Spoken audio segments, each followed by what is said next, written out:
President Cyril Ramaphosa yet to address the nation following those damning findings against him on the Phala Phala saga.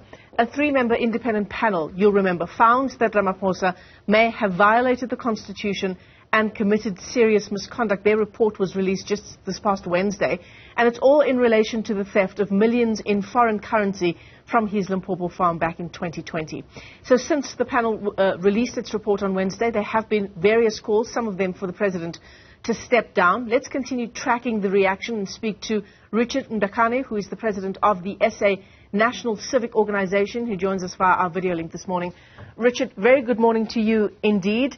There's a lot of reaction to what the President should do. What does SANCO say? Good morning, Michelle, and the Newzroom Afrika viewers. Well, as an organization, we trust that the ANC is going to handle this matter very well. We are very confident that they are capable of assisting the society to go through this matter. And what are you basing that on, Richard, this trust that you have in the ANC that they will handle this matter very well?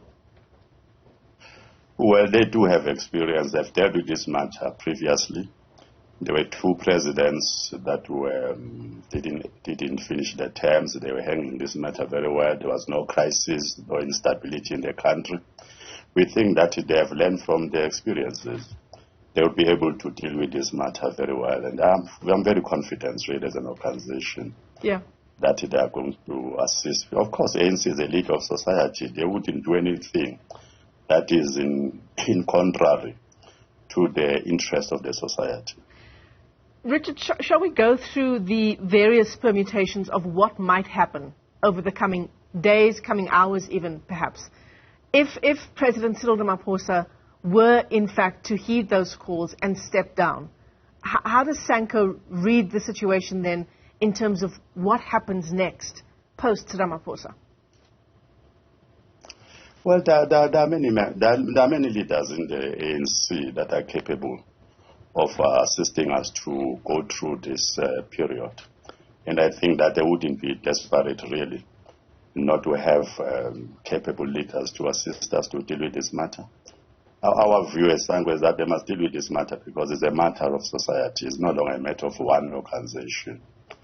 But also we emphasize the point that what we should do as a society, we should concentrate more in building professional civil servants.